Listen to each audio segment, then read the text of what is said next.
আফসার ভাই বীজ বাড়িতে কি করছো? আর বলো না তাহলে, শুনো বলি ঘটনাটা।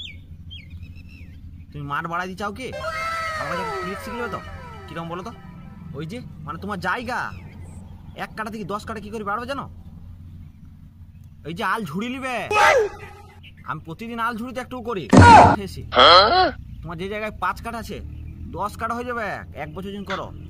মানে আমি দেখলাম এসি পরে বলে আমাদের আলটা ঝুড়ি দিয়েছি, তার পরের দিন থেকে আমি কুদাল নিলাম তো তামলা না মাঠ ঝুড়বো প্রতিদিন, চাষ হোক চাই না হোক। পানি নাই তো মাঠে, বীজ বাড়িতে দেখছো দেখিন তো একবার, বীজ বাড়িতে একটু পানি নাই। আমি প্রতিদিন এসে আল ঝুড়ছি।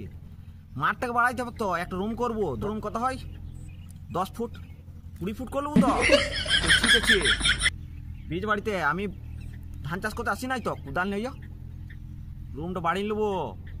এই জন্য বসে রয়েছে মাঠে, বলি চাষ হোক চাই না হোক আল ঝুড়ি আমি মাঠ বাড়িয়ে নেবো তো। এটা তোমার ট্রিক শিখিলি আছে তো। প্রতিদিন তোমার মাঠ আসবে আর করবে, দেখবে শুধু বাড়ে না বাড়ে আমার বলে পড়ে।